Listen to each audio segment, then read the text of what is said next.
Good morning everyone. My name is Rahman, assistant teacher of Banardi High School under Jharkhand government. Today I am going to teach you about figure of speech.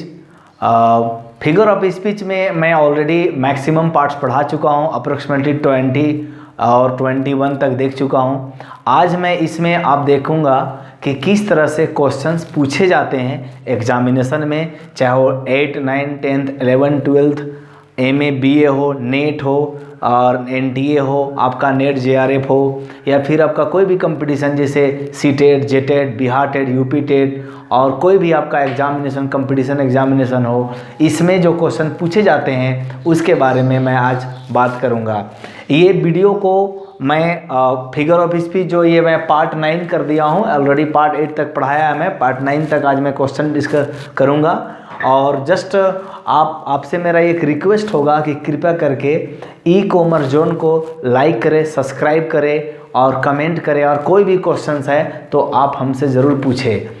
खास करके comment box में मैं देख रहा हूँ कि कुछ बच्चे नहीं पूछते हैं और कुछ बच्चे पूछते हैं, और जो पूछते हैं उनके लिए बहुत बहुत शुक्रिया, और जो लाइक करते हैं उनको मैं स्पेशली थैंक बोलना चाहता हूँ कि आप मेरे वीडियो को लाइक करते हैं, और उम्मीद करते हैं आगे भी लाइक करेंगे। आप मेरा पढ़ाने के तरीका को पसंद कर रहे हैं, थैंक यू वेरी मच उनके लिए।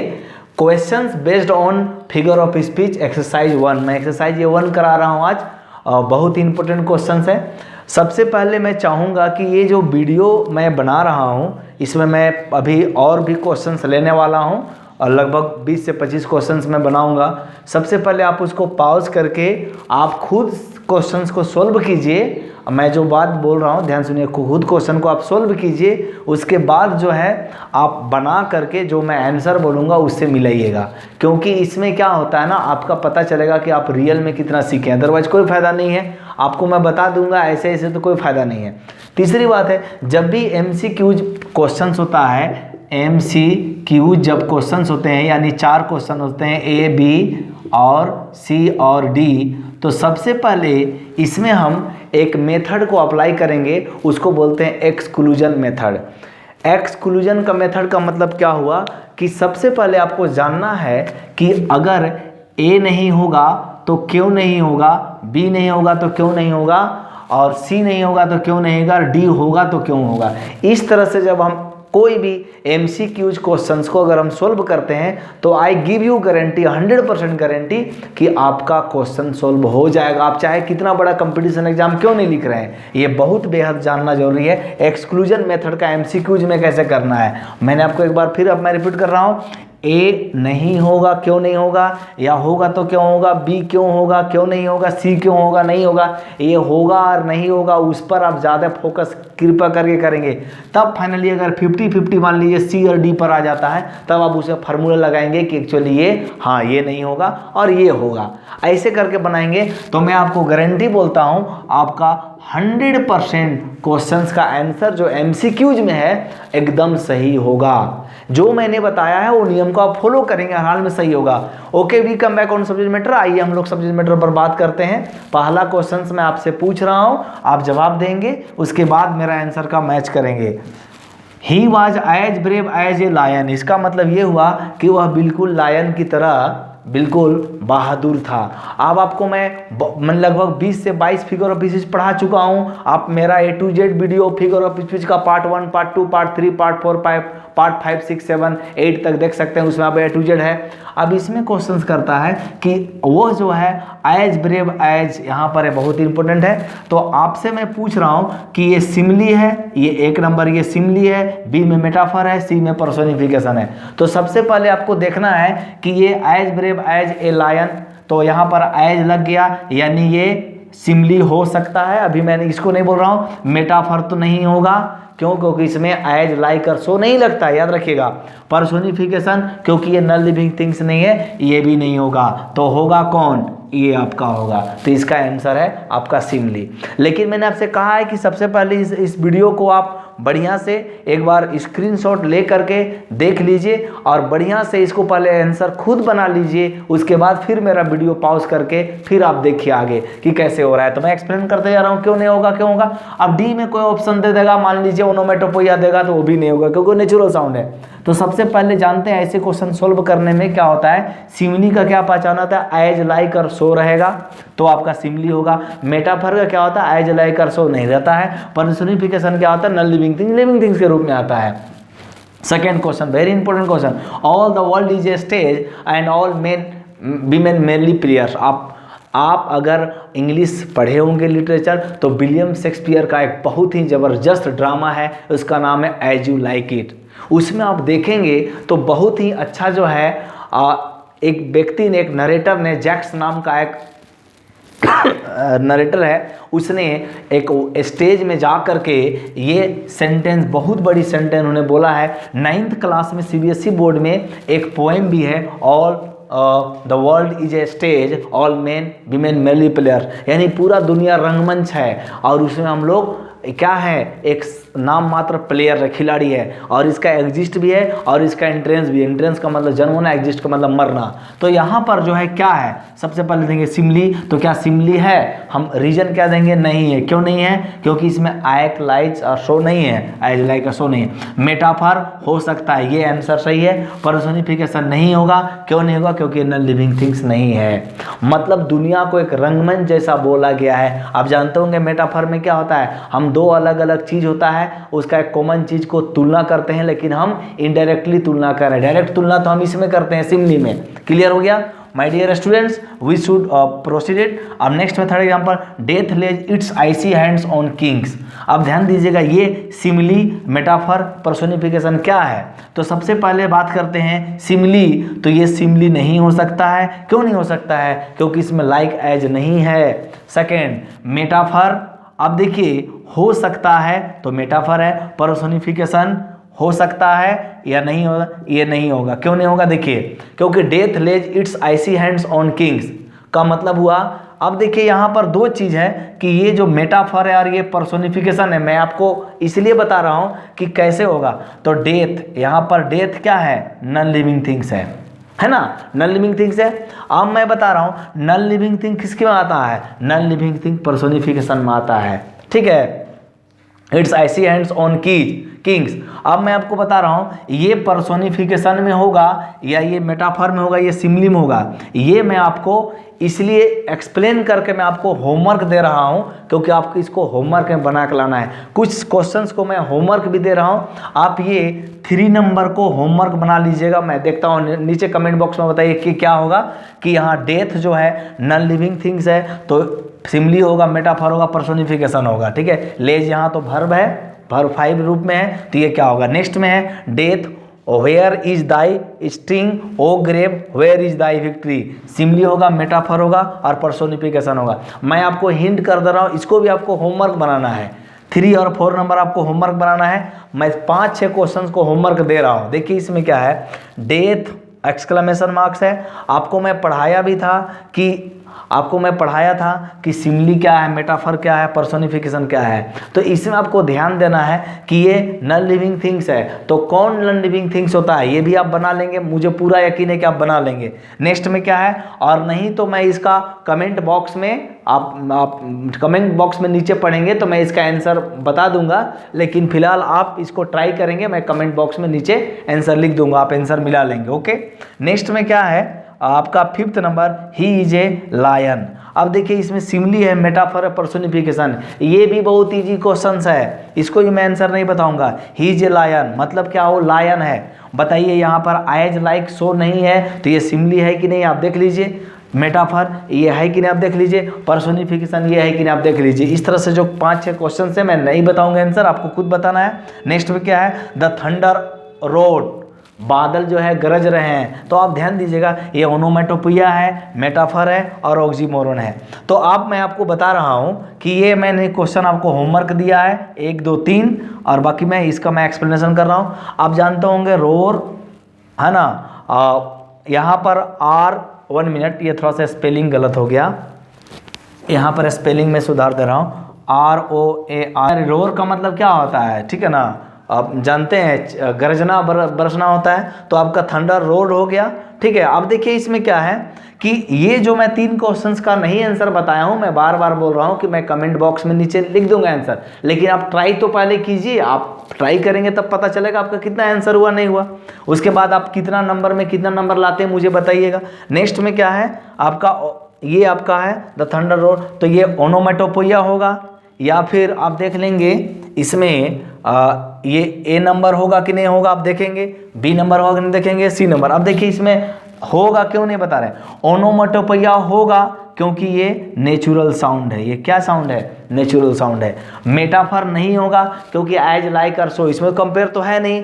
थंडर क्या करता है, रोर करता है। और ऑक्सीमोरन जिसमें कॉन्ट्रास्ट, कॉन्ट्रास्ट का मतलब ये विरोधाभास नहीं है, तो यहाँ पर ये भी नहीं होगा। नेक्स्ट 7 नंबर क्वेश्चन है, if Peter Piper picked a pack of pickled peppers. आप जानते होंगे, देखिए इसमें ध्यान से देखिएगा तो क्या ये सिमली है, तो ये नहीं है। क्यों नहीं है, क्योंकि इसमें हम एज सच, एज लाइक और सो का प्रयोग नहीं कर रहे हैं। नेक्स्ट में हाइपर बोले, बढ़ा चढ़ा, एग्जैगरेटेड, ओवर स्टेटमेंट है, नहीं है। एलिट्रेशन ये है, तो हम इसको एलिट्रेशन बोलेंगे। क्यों बोलेंगे, देखिए ध्यान से, P P P P P और पी, इसका मतलब ये हुआ कि कॉन्सोनेंट साउंड जब एक साथ आते हैं, माने कॉन्सोनेंट साउंड का रिपीटिशन होता है, तो हम उसको एलिट्रेशन बोलते हैं। और जस्ट उसका उल्टा होता है तो क्या बोलते हैं, उसको हम एजोनेंस बोलते हैं। तो ये आपका 8 नंबर का क्वेश्चन है, गो स्लोली ओवर द रोड। यहाँ पर क्या है, ओ ओ ओ और यहाँ पर ओ। तो बताइए ये पहला इमेजरी, एक मैं आपको फिगर ऑफ स्पीच नहीं बताया था, इमेजरी इसे तो 200 फिगर ऑफ स्पीच है, तो मैं कितना बताऊँ, इमेजरी, फिगर ऑफ स्पीच आपका इमेजरी है, एक हो गया। और नेक्स्ट में आपका मेटाफर है, और नेक्स्ट में सॉरी आपका एजोनेंस है। तो अब देखिए ध्यान से कि ये जो आपका क्वेश्चंस है, ये जो आपका क्वेश्चंस है, तो ये इमेजरी मैं आपको नहीं बताया हूँ, तो आप इसको स्ट्राइक आउट कर देंगे। इमेजरी का मतलब होता है मेंटल इमेज, जो दिमाग में आ जाता है, ये भी फिगर ऑफ स्पीच है। मेटाफर एज सच और एज लाइक और सो का इसमें यूज हुआ है, नहीं हुआ है, तो नहीं हुआ है, ठीक है ना। अब देखिए ओ है, तो ओ आप जानते होंगे वोवेल साउंड है, तो इसलिए यहाँ पर एजोनेंस, ये आपका आंसर हो जाएगा सही। नेक्स्ट में क्या है, I am a menders of bad souls. यहाँ पर ध्यान दीजिएगा कि I am a mender of bad, पहला है पन, दूसरा है मेटाफर, तीसरा है ओनोमेटोपोइया। तो आपको ध्यान देना है कि ये क्या है। तो देखिए ये आपका जो पन है, ये क्या करता है, एक ऐसा वर्ड होता है जो 2 मीनिंग को डिराइव करता है। मैंने एक वर्ड बोलेंगे तो उससे 2 पता चलेगा। मैं आपको बताया भी था एग्जाम्पल में, आप मेरा प्रीवियस वीडियो देखिएगा तब आपको क्लियर होगा, चूंकि एक्सरसाइज है, ये तो मैं मिक्स क्वेश्चन लिया हूं।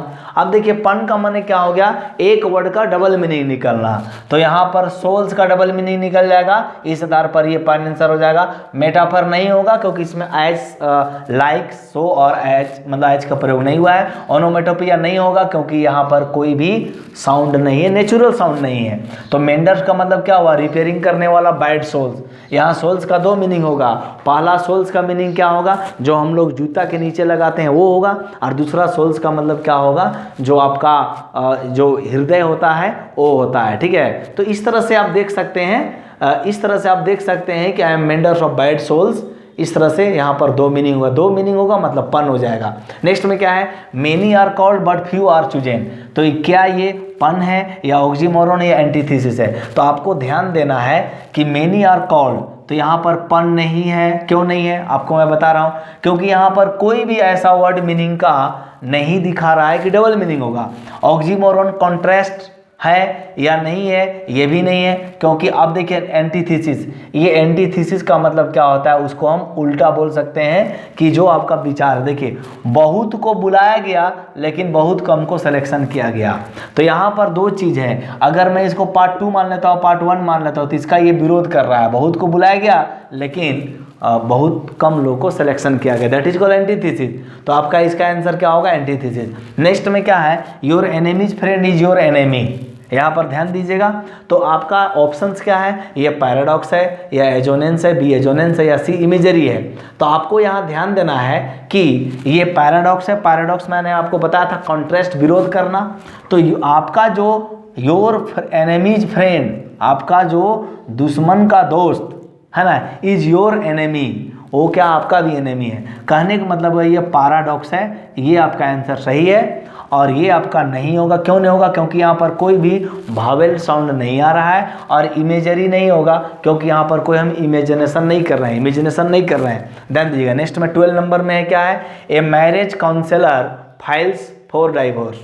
अब देखिए यहाँ क्या है, ये पन है कि आयरनी है कि एलिट्रेशन है। अब ध्यान दीजिएगा, पन का मैं बताया था कि ये तो नहीं होगा। क्यों नहीं होगा? क्योंकि इसमें ऐसा कोई मीनिंग नहीं है जिसका डबल मीनिंग हो रहा है, एक वर्ड का दो मीनिंग नहीं हो रहा है, तो पन नहीं होगा। आयरनी हो सकता है और ये है भी।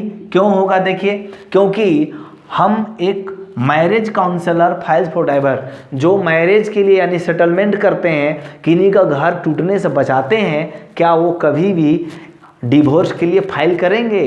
तो ये बहुत ही बड़ी बात है, यानी आयरनी है। इसको हम आयरनी का मतलब सरकाजम का मतलब क्या हुआ, हम कमेंट करते हैं कि नहीं, ऐसा तो बिल्कुल नहीं होना चाहिए। क्योंकि एक मैरिज काउंसलर यानी जो सलाह देता है कि आप लोग शादी मत तोड़िए, शादी जुड़वाते हैं, टूटे हुए रिश्तों को जुड़ाते हैं, वो कभी भी जनरली जो है डाइवोर्स के लिए फाइल नहीं करेंगे। तो यहाँ पर हो जाएगा यहाँ आयरनी। एलिट्रेशन नहीं होगा। क्यों नहीं होगा? क्योंकि यहाँ पर कहीं भी आप देख सकते हैं कि कॉन्सोनेंट साउंड रिपीट नहीं कर रहा है। नेक्स्ट में 13 number, I am so hungry I could eat a horse. अब आपको मैं बता रहा हूँ, I am so hungry I could eat a horse. तो यहाँ पर ध्यान दीजिएगा कि यहाँ एजोनेंस है, एजोनेंस नहीं होगा। क्यों? क्योंकि यहाँ पर कहीं भी आपका वावेल साउंड आपको रिपीट नहीं कर रहा है। पन, यहाँ पर पन नहीं होगा क्योंकि यहाँ पर ऐसा कोई वर्ड नहीं है जिसका एक वर्ड का डबल मीनिंग हो रहा है और वो मीनिंगफुल भी है। नेक्स्ट में हाइपरबोल, यहाँ पर हाइपरबोल होगा, ये ओवर स्टेटमेंट है। सेंटेंस क्या कहता है? देखिए, कोई भी क्वेश्चन बनाने से पहले आप सेंटेंस को बढ़िया से पढ़िए, उसी में आंसर छिपा रहता है। सेंटेंस कहता है मैं इतना भूखा था, या मैं बहुत भूखा हूँ, मैं भूखा हूँ कि मैं एक घोड़ा मतलब हॉर्स मैंने घोड़ा खा सकता था। बताइए, एक आदमी क्या घोड़ा खा सकता है? नहीं। यानी कहने का मतलब हुआ कि बहुत ज़्यादा बढ़ा चढ़ा करके बोला गया कि मैं बहुत ज़्यादा भूखा था। ठीक है, तो यहाँ देखिएगा, I am so hungry I could eat a horse, मैं इतना भूखा था कि मैं घोड़ा खा सकता था। यानी हाइपरबोल यानी ओवर स्टेटमेंट, बढ़ा चढ़ा करके बोल रहे हैं, तो इसी में आंसर छिपा हुआ है। नेक्स्ट क्या है, ए टेल ऑफ टू सिटीज। आप देखिए, चार्ल्स डिकेंस का एक टेल ऑफ टू सिटीज पढ़ेंगे तो बहुत ही अच्छा उसका एक कहानी है जिसमें दो लड़के होते हैं और बहुत सारे और भी कैरेक्टर्स हैं। तो एक लड़का, दो लड़का, जो भी है उसमें है बहुत सारा। आप जब पीजी का पढ़ेंगे, बीए में पढ़ेंगे, आपको भी पढ़ना चाहिए। चार्ल्स डिकेंस जो ब्रिटिश बहुत बड़े स्टोरी राइटर थे, शॉर्ट स्टोरी राइटर थे, जाने माने थे। अब देखेंगे, ए टेल ऑफ टू सिटीज उन्होंने लिखा था और उसमें इन्होंने बताया है कि ये उसका मैं उदाहरण दे रहा हूँ। तो ये क्या है? ये सिटीज है, याद रखिएगा, ये CITI, ये सिटीज है। अपोस्ट्रोफी ये होगा, तो ये अपोस्ट्रोफिस नहीं होगा क्योंकि हम कहीं पर एक्सक्लेमेशन नहीं दे रहे हैं। एलिट्रेशन, ये एलिट्रेशन नहीं होगा क्योंकि कहीं पर हम कॉन्सोनेंट साउंड रिपीट नहीं कर रहे हैं। और देखिए, एनाफोरा, ये एनाफोरा होगा क्योंकि मैं आपको बताया था एनाफोरा का डिफिनीशन कि कोई भी फ्रेज या सेंटेंस या इडियम्स बार बार एक पूरा स्पीच में या सेंटेंस में यूज होता है। तो ए टेल ऑफ टू सिटीज जिसमें बार बार यूज हुआ, आप पढ़ेंगे तो इसको आप पता कर लें। जैसे हम आपको बताया था I have a dream, Martin Luther king का, तो उसमें भी देखेंगे I have a dream bar bar repeat हुआ है। नेक्स्ट में क्या है, डू बर्ड्स फ्लाई। अब देखिए, पहला ये क्वेश्चंस बोलता है, ये रिटोरिकल क्वेश्चंस है, बी में आयरनी है, थर्ड में एनाफोरा है। तो बताइए क्या है? तो ये आंसर सही है, रिटोरिकल क्वेश्चन है। रिटोरिकल क्वेश्चन मतलब थॉट प्रोवोकिंग क्वेश्चन होता है, एक ऐसा सवाल जिसमें हम सोचने लगते हैं क्या है नहीं है। अब देखिए, ये आयरनी है तो नहीं है। आयरनी क्यों नहीं है? क्योंकि इसलिए नहीं है आयरनी क्योंकि इसमें हम कहीं भी कटाच नहीं कर रहे हैं।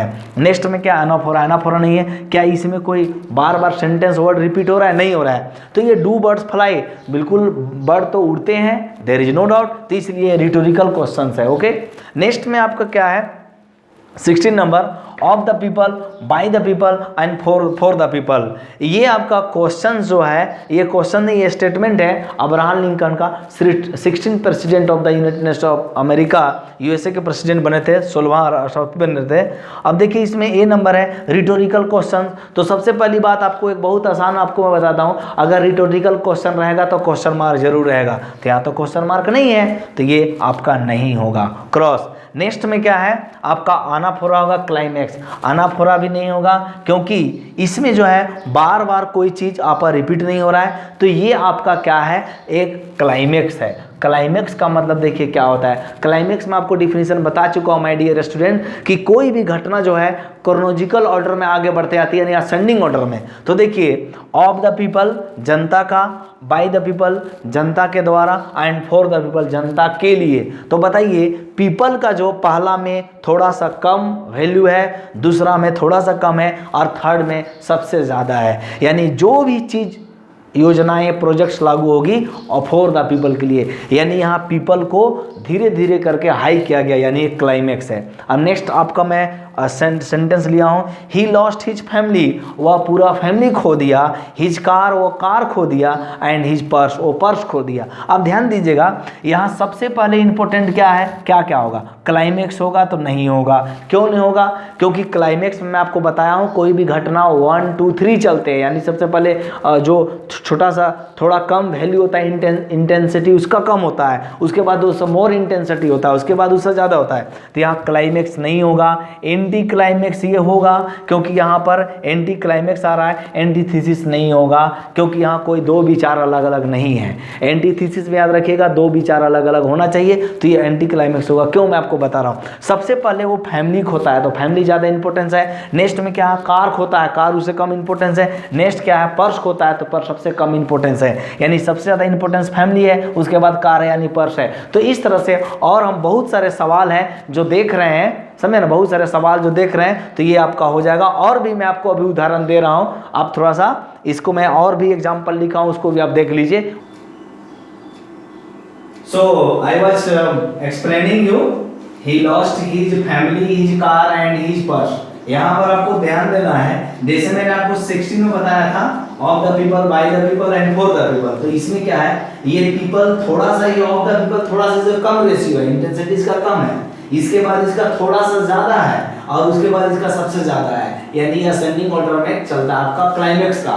और एंटी क्लाइमेक्स में क्या होता है, कोई भी आप पिक्चर देखते हैं तो सीन क्या होता है, जैसे अगर ऊपर से नीचे आएगा तो एंटी क्लाइमेक्स, और नीचे से ऊपर रहेगा तो क्लाइमेक्स हो जाएगा। ये मैं आपको बता चुका हूँ। ही लॉस्ट हिज फैमिली, तो फैमिली सबसे बड़ा है, उसके बाद कार उससे छोटा है, और उसके बाद पर्स उससे छोटा है। इंपॉर्टेंट तो सब कुछ है, लेकिन यहाँ इंपॉर्टेंस को आपको सीक्वेंस में रखा गया है, यानी ये डिसेंडिंग ऑर्डर में सीक्वेंस है। तो यहाँ क्लाइमेक्स नहीं होगा, एंटी क्लाइमेक्स होगा, और एंटीथीसिस नहीं होगा, क्योंकि कोई अपोजिट नहीं किया है। सॉरी, नेक्स्ट क्वेश्चन में आपका 18 नंबर आता हूँ। Twinkle twinkle little star, how I wonder what you are. ये आप जॉन टेलर का ये है, आप जानते होंगे बहुत ही इंपॉर्टेंट, ये आप छोटे छोटे बच्चे को पढ़ाते होंगे, जो टीचर या कोई भी स्टूडेंट या अपने बाल बच्चे को भी पढ़ाते होंगे, तो ये आप जानते होंगे twinkle twinkle little star, how I wonder what you are, ये जानते होंगे जॉन टेलर का ये स्टेटमेंट है। अब उसमें क्या है, आपको देखना है कि इसमें 4 ऑप्शन मैं देख सकता हूं, लेकिन मैं 3 ही दिया हूं, आप 4 भी ले सकते हैं, उससे दिक्कत नहीं है। बट आपको मैं बताया हूं एक्सक्लूजन मेथड कैसे करना है, 4 में पहले 2 को निकालना है, फिर 2 में एक भी करना है। तो उसी तरह से सॉरी, पहले यहां देखा है ये ओनोमेटोपोइया है, तो नहीं है। क्यों नहीं है, देखिए सॉरी, ओनोमेटोपोइया क्या कहता है कि नेचुरल साउंड, तो क्या इसमें नेचुरल साउंड नहीं आ रहा है, नहीं आ रहा है। उसके बाद एंटीथीसिस, क्या यहाँ पर ऐसा विचार है जो ऑपोजिट है, ऑपोजिट माने कंट्रास्ट कर आपस में टकरा रहा है, नहीं, तो ये आप भी आपका नहीं होगा, तो अपॉस्ट्रोफी होगा, क्योंकि अपॉस्ट्रोफी एक प्रकार का पर्सोनिफिकेशन ही होता है जो नॉन लिविंग थिंग्स और सॉरी डेड थिंग को दिखाता है। तो इसमें आपका अपॉस्ट्रोफी हो जाएगा सही। अब देखिए इस तरह के बहुत सारे अपॉस्ट्रोफी का मैं डिफिनीशन भी बताया था, अब सेम चीज या नॉन लिविंग थिंग्स हो, ये जो अभी प्रेजेंट में यहाँ नहीं हो, तो आप बताइए आसमान में जो सितारे हैं क्या हमारे सामने है, नहीं है, हमारी जगह से एब्सेंट है, तो इसलिए मैं उसको बोलता हूँ अपॉस्ट्रोफी। नेक्स्ट आपका 19 में आपको मैं उदाहरण दिया हूँ, याद रखिएगा 3-4 मैं क्वेश्चन जो बोला हूँ आपका होमवर्क है, इसके अलावा भी मैं 2-4 होमवर्क और दूंगा, ये सभी आप लोग प्लीज होमवर्क बनाइएगा, और उसको मैं जो आंसर नहीं बताया था मैं कमेंट बॉक्स में, आज ही मैं कमेंट बॉक्स में आंसर लिख दूंगा, लेकिन आप पहले ट्राई करना। आप 19 क्वेश्चंस को देखिए, no one can make you feel inferior without your consent, ये मेरा फेवरेट स्टेटमेंट है, एलेनोर रूजवेल्ट ने लिखा है, इसका हिंदी पहले समझ लीजिए। कोई भी व्यक्ति आपको कभी भी इंफीरियर माने नीचा नहीं दिखा सकता है, पुट डाउन, वो आपको बेइज्जत नहीं कर सकता है जब तक आप उसको इजाजत नहीं देते हैं, याद रखिएगा।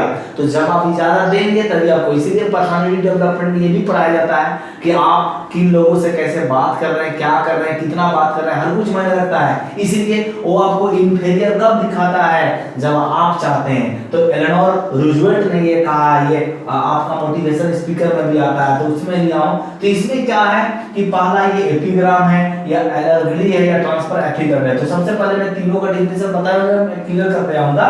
एपिग्राम आपको मैं बताया था कि एपिग्राम क्या होता है, गागर में सागर भरने का काम करते हैं। गागर में सागर भरना का मतलब क्या हुआ, कोई एक वर्ड या सेंटेंस ऐसा होता है जिससे बहुत सारा चीज बोला जा सकता है। माय डियर लर्नर्स, आप यहाँ ध्यान दीजिएगा, एपिग्राम ये बिल्कुल होगा। क्यों होगा, क्योंकि आप बताइए, आपको एक ये भाषण देना है कि आपको बहुत लोग बेइज्जती करते हैं, क्यों करते हैं, तो गागर में सागर आपने भर दिया, एक सेंटेंस बोल दिया, हो गया। Now next allergy. एलर्जी आप जानते हैं, नहीं होगा, क्यों नहीं होगा। एलर्जी पैराबल या फेबल उसको बोलते हैं जब हम कोई जानवर को as a human being present करते हैं और उससे हम एक मोरल स्टोरी देते हैं। याद रखिएगा, जैसे विष्णु शर्मा का पंचतंत्र है, उसके बाद बहुत सारे हैं, आप देखेंगे जॉन बुनियान का भी है, उसके बाद आप देखेंगे आपका आप गुलिवर ट्रेवल्स एक है जोनाथन स्विफ्ट का, वो भी आपका बहुत अच्छा एलर्जी है, पैराबल उदाहरण है। अब ट्रांसफर एपिथेट का मतलब क्या होता है, जब कोई एडजेक्टिव का हम विशेषता बताते हैं, that is called transfer epithet. तो ये भी आपका नहीं होगा क्योंकि यहाँ कोई किसी का विशेषता नहीं बता रहा है। नेक्स्ट एग्जांपल है 20, one of the most example important example, we spend a happy day. तो यहाँ पर हम लोग स्पेंड किए हैप्पी डे, तो ये क्या है, ये ऑक्सीमोरन है, ये ट्रांसफर एपिथेट है, ये ओनोमैटोपोइया है। तो आपको ध्यान देना है कि ये क्या है। तो इसमें आपको ध्यान देना है कि ये ऑक्सीमोरन नहीं है, क्योंकि यहाँ कोई भी कंट्रास्ट, कोई भी विरोध नहीं हो रहा है। अब ये ट्रांसफर एपिथेट है, तो ये है, क्यों है, देखिए इसका रीजन, क्योंकि यहाँ पर हम वी स्पेंड, ऑलरेडी मैं ट्रांसफर एपिथेट बताया था कि कोई वर्ड को हम एज एडजेक्टिव यूज करते हैं, एडजेक्टिव को डिस्क्राइब करता है। यानी जो ये हैप्पी डे है, actually we spend a happy day, day कभी हैप्पी नहीं होता है ना सैड होता है। हम लोग हैप्पी हैं, हम लोग हैप्पी थे, हम लोग हैप्पी रहेंगे, ये हम लोग जो ह्यूमन बीइंग है उसके बारे में बोला जा रहा है। तो यहाँ पर we spend a happy day का मतलब क्या हुआ, हम लोग खुश हैं, वी आर हैप्पी।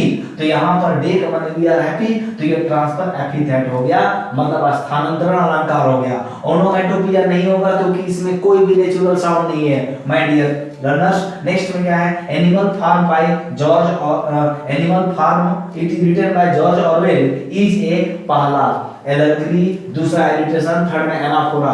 तो सबसे पहले देखिए एलर्जी, ये होगा नहीं होगा, बिल्कुल होगा। क्यों होगा, क्योंकि ये पैराबल भी, फेबल भी, एलर्जी भी। क्यों, देखिए जॉर्ज ऑरवेल 1917 में जो रूस में क्रांति हुई थी, वो तो उसको लेकर के वो ब्यूरोक्रेसी पर, पॉलिटिशियन पर बहुत बड़ा कटाक्ष किए थे। यानी कैसे जो है एक अमीर जो है आदमी गरीब आदमी को कैसे जो है हरास करता है, कैसे परेशान करता है, कैसे जो टॉर्चर करता है, और कैसे जो है जब एक आदमी के पास सत्ता, जो एक बहुत बड़े आदमी के पास आ जाता है, तो उसको कैसे लोग यूज करता है, उसको मिसयूज करता है, उसके बारे में जॉर्ज ऑरवेल ने बहुत अच्छा, स्पेशली मैं भी इस किताब को पढ़ा हूँ। तो आप देखेंगे तो कभी टाइम मिलेगा जरूर आपको फिक्शन और नॉन फिक्शन जरूर पढ़नी चाहिए। जॉर्ज ऑरवेल का ये है एनिमल फार्म, आप उसको पढ़िए, इसमें बहुत सारे एनिमल वगैरह आपको कैरेक्टर्स मिलेंगे। लेकिन याद रखिएगा ये एनिमल जरूर है लेकिन इंसानों पर इंडिकेशन करता है। इसी तरह से एक एलर्जी का मैं आपको उदाहरण भी बताया था, विष्णु शर्मा का पंचतंत्र। आप बूढ़ा बाघ की कहानी पढ़ेंगे, सियार शेर बहुत बाघ भालू कहानी जितना भी पढ़ेंगे सब एलर्जी है। और नेक्स्ट में आपका ये होगा एलिट्रेशन नहीं होगा। क्यों नहीं होगा, क्योंकि इसमें कॉन्सोनेंट साउंड रिपीटेशन करता है, ये नहीं है। एनाफोरा मैं आपको बताया था, कोई वर्ड्स और फ्रेजेज या कोई सेंटेंस बार-बार एक सेंटेंस में या एक स्पीच में, जैसे आई हैव अ ड्रीम में बताया था, उस तरह होता है, तो ये भी नहीं होगा। अब मैं आपको काइंडली इसको ध्यान से देखेंगे, मैं आपको ये होमवर्क, वो तो मैं आपको होमवर्क दिया हूँ 3 में, ऑप्शन वाला होमवर्क है, ये आपका होमवर्क है विदाउट ऑप्शन वाला। अंतर देखिए, वो आपका होमवर्क है वो ऑप्शन वाला है, और ये मैं होमवर्क दे रहा हूँ विदाउट ऑप्शन वाला। यानी कि दीजिए फिशी मैटर, कोई बहुत बड़ी बात नहीं है, ये फिशी मैटर है, माने मामला गड़बड़ है, इसका हिंदी हुआ Milton thou shouldn't be living at this hour. Milton के बारे में बोला गया, जॉन मिल्टन के बारे में। नेक्स्ट में बिगोट बाय बूचर बिशप ब्रेड। ये आपका 3 उदाहरण मैं जो आपको दे रहा हूं, आप इसको हर हाल में कमेंट बॉक्स में आप आंसर लिख के बताइए कि सर रहमान सर इसका ये आंसर हुआ, तो मुझे बहुत खुशी होगी। कृपया आप इसको बहुत ही VBI है, ये बहुत ही वेरी इंपॉर्टेंट ये है, आप इसको होमवर्क करेंगे। क्यों? क्योंकि जब तक आप होमवर्क नहीं करेंगे, और आपको मैं पहले भी बता चुका हूं, इस वीडियो को स्क्रीनशॉट लेकर के सबसे पहले बना लेंगे, उसके बाद कितना में कितना नंबर आया आप मुझे मार्क्स भी बताएंगे कमेंट करके। तो इस उम्मीद के साथ कि आपको ये समझ में आया होगा। ऑलरेडी मैं फिगर ऑफ स्पीच का चैप्टर पढ़ा चुका हूं, मैक्सिमम मैं 20, 21, 22 तक मैं कवर किया फिगर ऑफ स्पीच को। और इसमें क्या है, मैं एक्सरसाइज भी कराया। और मैं आपको एक बात बताता हूं, जो सीटेट जेटेट या जो और कंपटीशन एग्जाम देते हैं उनके लिए कैसा आता है, उनके लिए बहुत ज्यादा क्वेश्चन अलग नहीं आता है। माय डियर लर्नर्स, आप ध्यान सुनेंगे। कोई भी एक जो है पोएम का स्टेंजा दिया रहता है, am I right or wrong? कोई भी आप स्टेंजा दिया रहता है और उस स्टेंजा में कोई लाइन को इस तरह से अंडरलाइन कर देगा स्टेंजा में, या उसी को ले लेगा यहाँ ऊपर में, ठीक है, ऊपर में इधर ले लेगा, नीचे लिख देगा एक बार फिर से, और बोलेगा ट्विंकल ट्विंकल लिटिल स्टार। आपको बताना है कि ये कौन सा फिगर स्पीच में होगा। तो आपके पास 4 ऑप्शन हो सकता है, एक ऑप्शन ऐसा भी हो सकता है नन ऑफ दी। तो आप हर हाल में इसको ऐसे बना लेंगे। आपको मैं बता चुका हूं एक्सक्लूजन मेथड क्या है, एक बार फिर मैं रिवीजन करता रहा हूं। A B C D इस तरह से रहेगा, 4 ऑप्शन रहेगा। तो सबसे पहले आपको देखना है कि A क्यों नहीं होगा, B क्यों नहीं होगा, और C होगा तो क्यों होगा, D होगा तो क्यों होगा, ठीक है। तो C और D में फिर मैच करेंगे और इसमें नियम लगाएंगे, रूल लगाएंगे, याद करेंगे, थोड़ा सा दिमाग में एक्सरसाइज करेंगे, तो पता चलेगा मेरा C आंसर है, फिर D कट जाएगा। तीसरे से 100% आपका ये सही होगा ऐसा मेथड है। Thank you very much.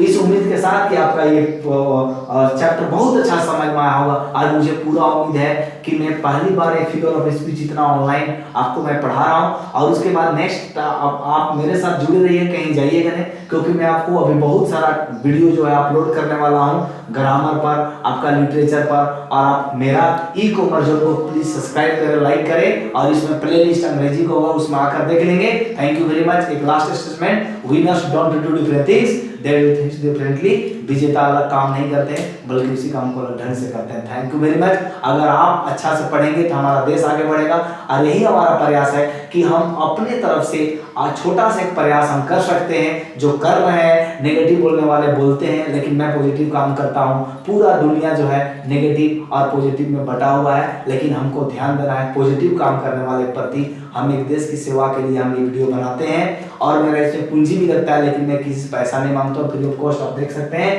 Thank you very much.